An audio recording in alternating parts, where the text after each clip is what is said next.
Muy buenas tardes, gracias por venir, tanto a los colegas de la casa como a los invitados. Hoy tenemos la alegría de reiniciar el trabajo del seminario, que desde hace ya, no sé, Pedro, ¿cuánto? 5 años venimos llevando con Pedro adelante, con, me parece, un éxito bastante importante. El seminario pretende recoger para una discusión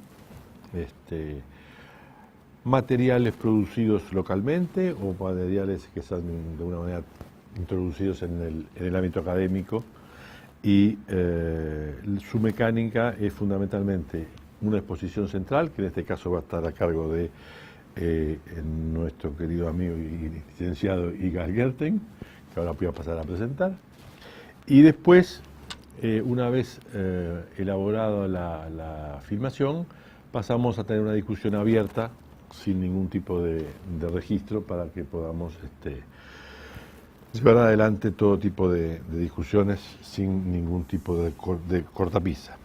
El tema que nos va a presentar hoy Igal lleva como nombre formal la centralidad de la demanda de Benjamín Netanyahu al liderazgo palestino, el reconocimiento de Israel como el Estado de la nación judía. Ese es el nombre estricto de su intervención. Igal es un joven egresado de nuestra carrera, se ha desempeñado durante un tiempo como asistente en el curso de política comparada, que es el curso que dicto yo, resistió con estoicismo y tesón al profesor titular, y últimamente se está encaminando a estudios de Derecho, ampliando su formación en el Derecho, y hemos distribuido una introducción a su trabajo de tesis para que los eventualmente interesados en discutir sus propuestas tengan material de apoyo. Sin más, Igal, bueno, felicitaciones porque es tu primera intervención en el seminario, y sin más te dejamos la palabra. Buenas tardes a todos, muchas gracias por venir. Antes de empezar quería agradecer a Javier por la presentación y también a Pedro. Y también no me quiero olvidar de agradecer a Martín Natalevich, que fue el profesor titular y tutor de mi tesis, y por todo su apoyo y compañía en este tiempo. Bien, el seminario de hoy, como decía Javier, va a versar sobre mi trabajo de investigación de la tesis. La tesis, como mencionó Javier, se puede resumir el título en la centralidad de la demanda de Benjamín Netanyahu al liderazgo del pueblo palestino, el reconocimiento de Israel como el Estado de la nación judía. Esta tesis se centró en el periodo de 2009-2014 y, como vamos a ver a continuación, hizo un estudio de caso de una serie de conflictos que se denominan Intractable Conflicts. Bien, para poner en contexto el tema de investigación, podemos decir que el conflicto palestino-israelí surge hace aproximadamente más de 100 años, a principios del siglo XX o finales del siglo XIX. Este conflicto, que comenzó siendo un enfrentamiento entre la población local palestina y judía en Israel, o la tierra de Palestina, va a terminar desembocando en un conflicto bélico entre Israel y los diferentes estados árabes. Diferentes confrontaciones van a generar que después de aproximadamente 30 años de batallas directas, empiecen a darse negociaciones de paz. El primer hecho en este sentido fue con la visita de Anwar el-Sadat, el presidente de Egipto, al Parlamento israelí en 1977. A partir de ese momento empiezan las negociaciones de paz entre israelíes y egipcios. Después va a desembocar también en negociaciones de paz entre jordanos e israelíes, y también van a haber negociaciones entre Israel y Siria. Lo que tienen en común tanto estos tratados de paz como estas negociaciones va a ser que los diferentes acuerdos va a aparecer la noción del principio de reconocimiento entre los estados como estados, sin aclarar ningún reconocimiento particular, y también se van a basar en la resolución 242 del Consejo de Seguridad de las Naciones Unidas, que estipulaba el reconocimiento del derecho a vivir en paz y en seguridad, con fronteras seguras. Eso era lo que se estipuló en ese momento. Bien, después el conflicto se volvió a centrar a nivel del conflicto palestino-israelí. En 1987 surge la primera intifada y después de unos años de enfrentamientos y conflictos va a desembocar el proceso de paz de Oslo.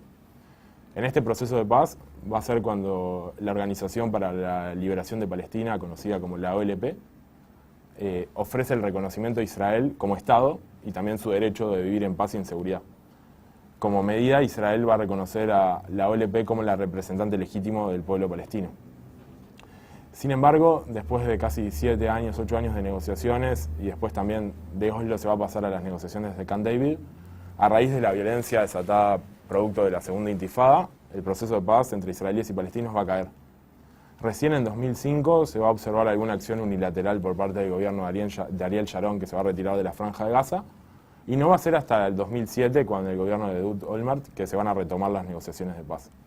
En este contexto, desde el gobierno de Ariel Sharon en 2004, 2003, hasta después del gobierno de Ehud Olmert y el gobierno de Netanyahu, empieza a surgir la idea de que en un acuerdo de paz entre israelíes y palestinos, los palestinos van a tener que reconocer el carácter judío de Israel.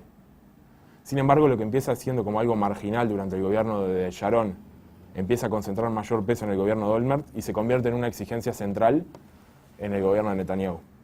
Netanyahu va a considerar la demanda de reconocimiento como Estado judío como una condición sine qua non para la paz en Medio Oriente. Es en este contexto que se va a inscribir mi tesis y mi investigación.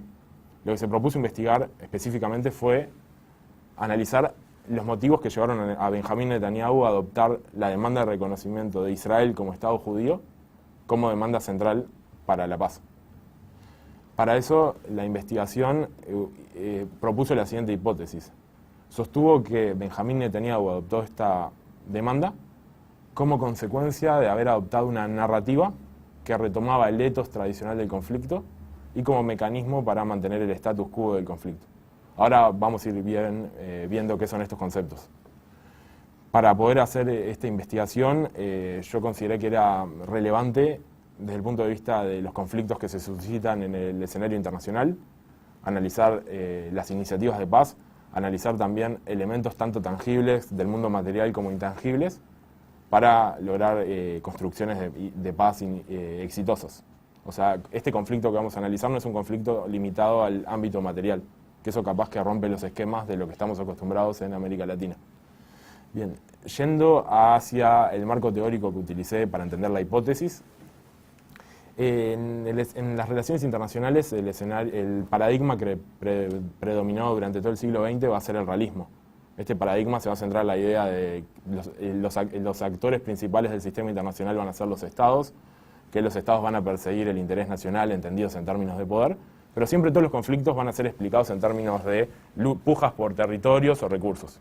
Sin embargo, con la caída de la Unión Soviética, se empiezan a vislumbrar conflictos que no pueden ser explicados mediante estas ideas del realismo, sino que va a surgir entonces un enfoque constructivista que va a ofrecer una interpretación de la realidad internacional que va a hacer énfasis en las construcciones sociales. O sea, el constructivismo va a decir que tanto el idioma, la cultura, la religión es importante para entender los conflictos en el sistema internacional. Va a decir que las construcciones sociales no son solamente un reflejo del mundo material. Y yendo más concreto hacia lo que deriva mi paradigma y mi marco teórico, va a ser que del paradigma constructivista surge lo que se denominan los intractable conflicts. ¿Qué son estos conflictos? Son conflictos que las partes consideran como irresolubles. Se observan una serie de conflictos que no estaban limitados nada más a luchas por territorios, por ríos, sino que eran conflictos que se extendían a lo largo de muchas décadas y no parecía haber solución. Los principales autores que van a estudiar este conflicto van a ser Peter Kollmann, Luis Kriesper y Daniel Bartal. La tesis va a analizar los aportes teóricos de cada uno de ellos, pero se va a centrar en Bartal. A modo simple, Kriesper va a sostener que estos conflictos son conflictos que se extienden a lo largo de diferentes décadas, son conflictos que son sumamente violentos y son conflictos que las partes consideran que no es posible una solución pacífica.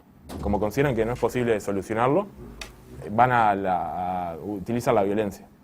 Bartal va a completar esta visión de Kriesberg y va a sostener que estos conflictos son conflictos totales, porque van a afectar aspectos básicos de la vida de los colectivos enfrentados. Además, va a sostener que estos conflictos son conflictos que van a ocupar un lugar central en la vida política de ambas sociedades y son conflictos, como viene diciendo, que van a involucrar una serie de cuestiones, que involucran tanto aspectos materiales como aspectos que no se limitan a este ámbito. En esta clase de conflictos, va a decir Bartal, la sociedad va a experimentar traumas, tragedias, estrés, entonces va a surgir la necesidad de completar estas carencias de orden psicológico que va a padecer la población. En este sentido, la sociedad, va a decir Bartal, y esto es un concepto teórico, va a crear una infraestructura psicológica, es decir, un repertorio, para hacer frente a estas carencias del orden psicológico. La sociedad va a crear una memoria colectiva, un ethos y unas emociones compartidas. La tesis mía se va a centrar en el análisis del ethos y la memoria colectiva, que ambos van a formar lo que se denomina una Master Conflict Supported Narrative. Es decir, son mega narrativas. Cada una es una narrativa y juntas van a formar una narrativa del conflicto. ¿La memoria colectiva qué es? La memoria colectiva va a explicar el origen común del colectivo, va a explicar cómo se relacionan los miembros, los diferentes episodios a lo largo de la historia y los va a entrelazar con la situación de conflicto. Y va a estar caracterizada por la presencia de lo que se denomina chosen traumas y chosen glories. Los primeros son grandes humillaciones y derrotas contra la sociedad enemiga y la otra va a ser grandes victorias. Entonces es posible que la memoria colectiva de un colectivo tenga incorporado elementos del conflicto como elementos previos. Por otra parte, la memoria colectiva de cada sociedad va a ser opuesta. Los mismos hechos van a ser analizados en manera contrapuesta por cada una de estas narrativas. El otro componente importante que se analiza en la tesis va a ser el ethos. El ethos va a ser el componente ideológico. Como toda ideología, como dice Eccleshall, ofrece una representación de la realidad y va a estar integrada por 8 creencias principales. La primera de estas creencias va a ser una creencia que justifique la legitimidad de los objetivos que se persiguen en el conflicto. Una segunda creencia va a ser, se va a buscar deslegitimar a la contraparte. A veces a la sociedad enemiga van a surgir estereotipos, incluso puede terminar a veces en deshumanización. Otra creencia importante va a ser la convicción de que la sociedad es superior, tiene una superioridad moral en relación a la otra sociedad. Y también se va a presentar a la sociedad propia como víctima de un conflicto impuesto e injusto. A su vez se va a exaltar el patriotismo, se va a buscar también la unidad nacional, porque vamos a tener que concentrar las fuerzas de la sociedad para hacer frente al enemigo común. A su vez también va a haber una creencia que justifique las medidas de seguridad necesarias para hacer frente al conflicto. También se va a exaltar las capacidades defensivas de cada uno de los colectivos. Y por último va a existir una creencia que va a poner el foco en la creencia de la paz. Al principio, en estos conflictos, la paz va a ser considerada simplemente como una mera utopía, una ilusión.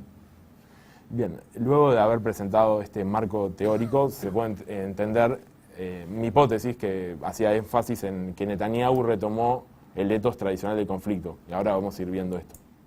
Bien, la investigación primero va a constatar que el marco teórico que utilicé se aplica al conflicto palestino-israelí.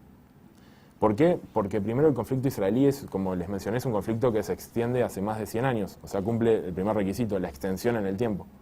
A su vez, es un conflicto que ha sido central en ambas sociedades a lo largo de toda la historia, tanto en la sociedad palestina como en la israelí. El lugar que ocupa el conflicto es central, tanto en la agenda política también. Además, ha afectado aspectos existenciales de ambas partes. En este sentido, el conflicto ha involucrado desde pujas por territorios. El territorio en el conflicto palestino-israelí va a ser importante, aunque no va a ser lo más importante.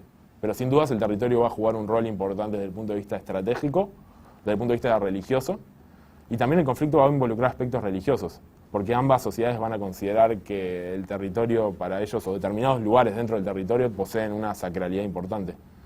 A su vez, el conflicto va a involucrar aspectos de refugiados, y también va a involucrar aspectos, y esto es lo novedoso de la tesis, aspectos del mundo simbólico. La demanda de reconocimiento de Israel como Estado judío va a ser tan importante en el conflicto como capaz que la disputa por Jerusalén o la situación de los refugiados palestinos. Entonces, también va a haber un conflicto, como les mencioné, de narrativas opuestas. Las sociedades van a construir narrativas que los mismos hechos son opuestamente interpretados. Bien, otro tema que va a corroborar la investigación es estudiar qué se entiende cuando Israel exige que se reconozca como Estado judío. Como existe cierta confusión de que Israel pudiera estar demandando que se lo reconozca como una teocracia. Lo que Israel pretende, o el gobierno de Netanyahu en este caso, es que se reconozca el derecho de autodeterminación nacional judío en la tierra de Israel. Y esta demanda para el liderazgo palestino es imposible de ser aceptada. Aunque la tesis no estudia en profundidad por qué es imposible y se podría hacer una tesis similar desde el lado palestino, en modo simple, para los palestinos van a considerar que reconocer a Israel como Estado judío implica rechazar su propia narrativa del conflicto. Implica reconocer que la tierra de Israel siempre fue judía y que los palestinos son los agresores. Implica también rechazar lo que se denomina el retorno de los refugiados palestinos, y también para las facciones islamistas va a implicar rechazar tierra sagrada islámica, que en árabe se conoce como Dar al-Islam.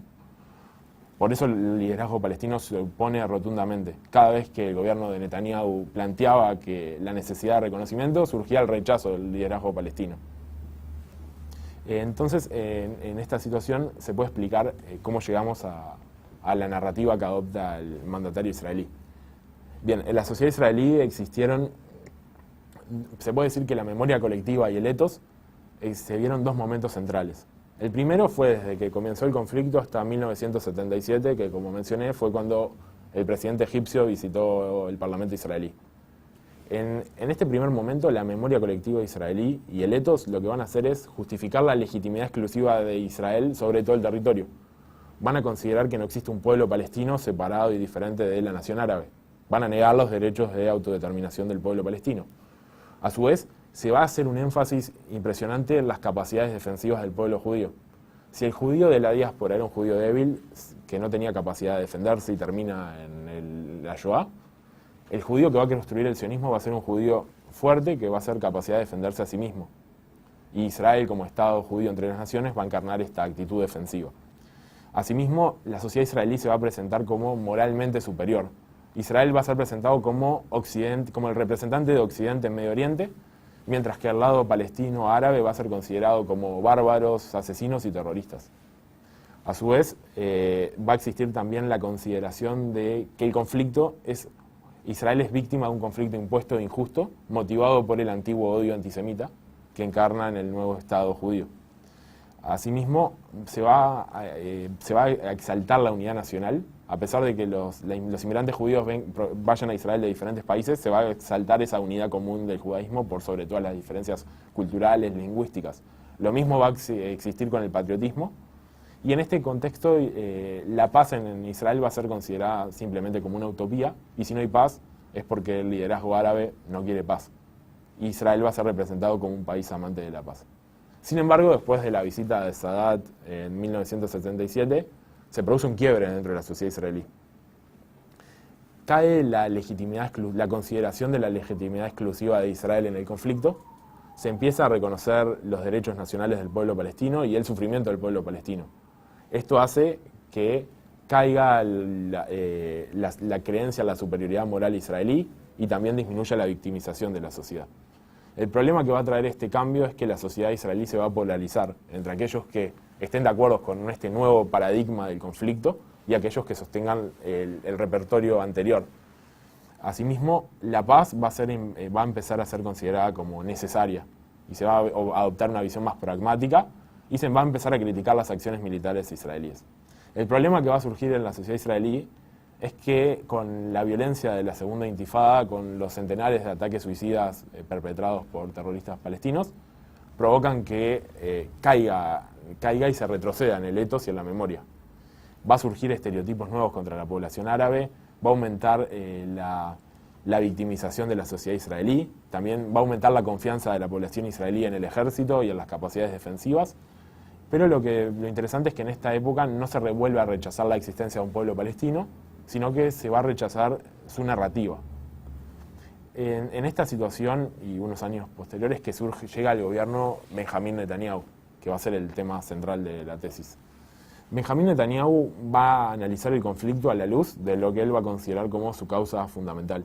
Desde el primer momento que asume como primer ministro en 2008-2009, hasta ahora va a sostener, y la tesis analiza más de 200 discursos, que el conflicto palestino-israelí se debe a la negación de tanto árabes en un principio como después palestinos a reconocer el derecho de Israel a existir como Estado judío.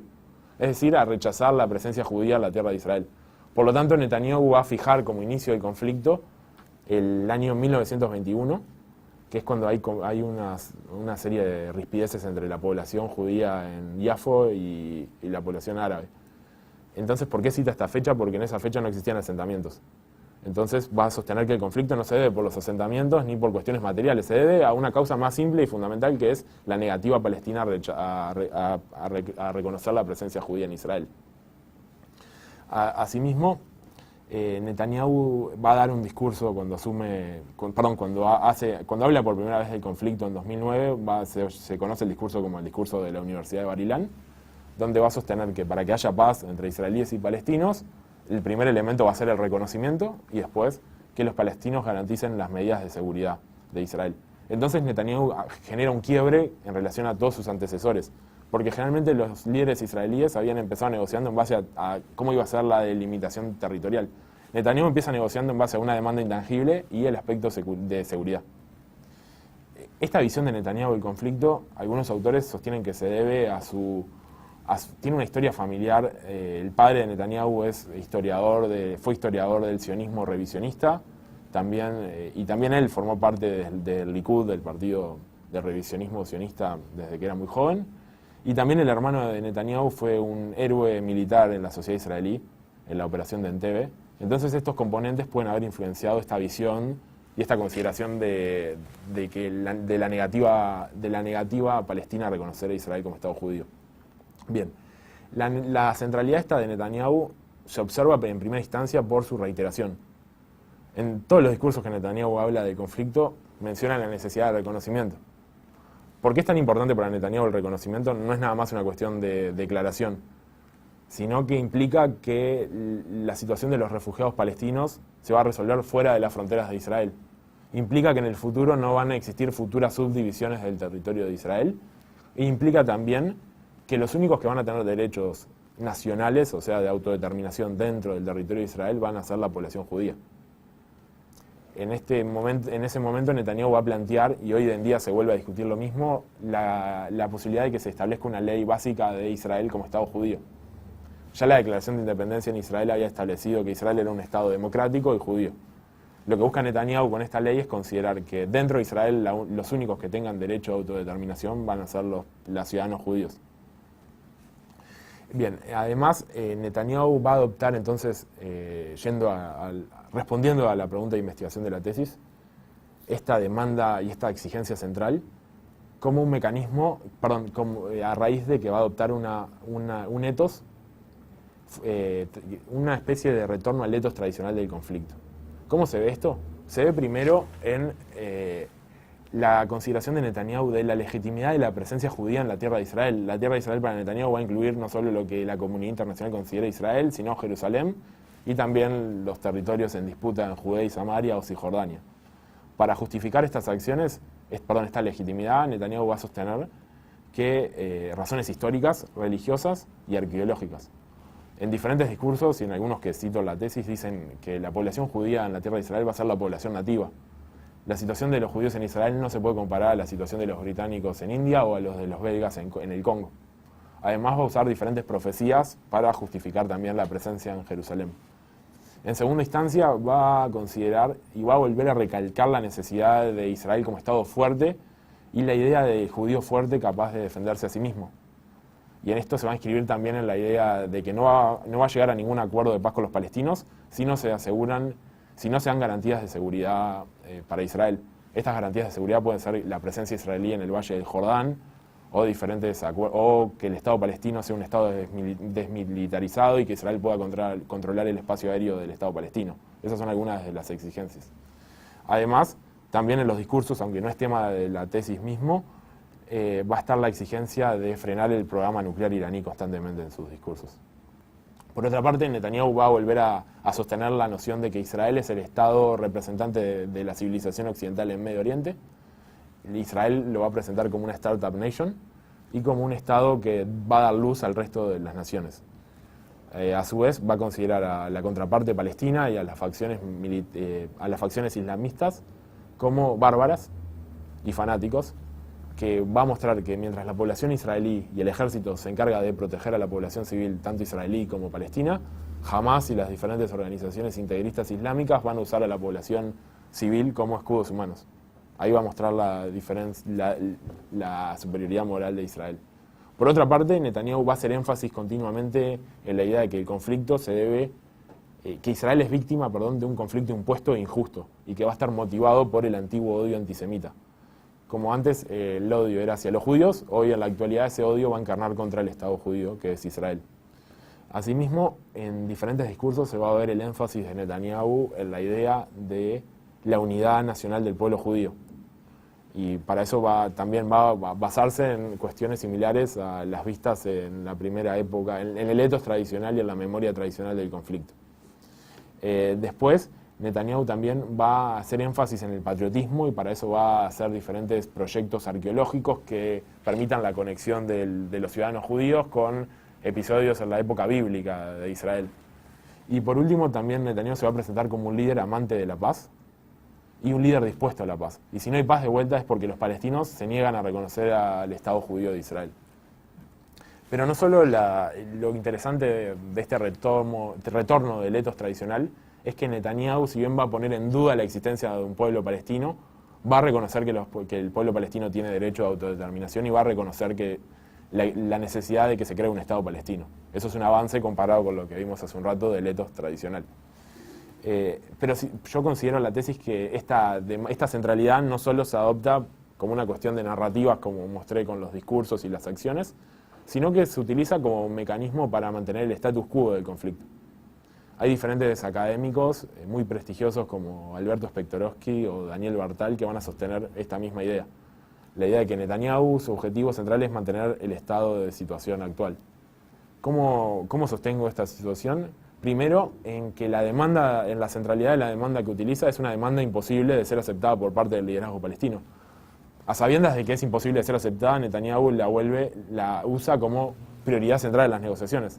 Las negociaciones de paz de 2010 caen porque los palestinos no reconocen a Israel como Estado judío. La misma situación pasa en 2013 y 2014. La prioridad y la centralidad de esta demanda es tema prioritario en las negociaciones y los palestinos no la aceptan y las negociaciones caen. A su vez, Netanyahu fomentó la creación de una ley básica de referéndum.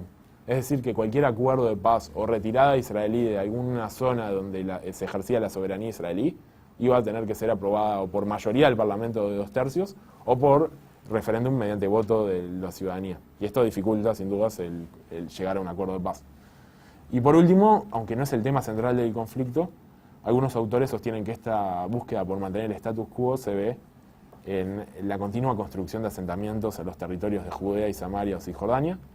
Y lo que van a sostener estos autores es que estas construcciones se dan en zonas que pueden poner en peligro la viabilidad de un Estado palestino.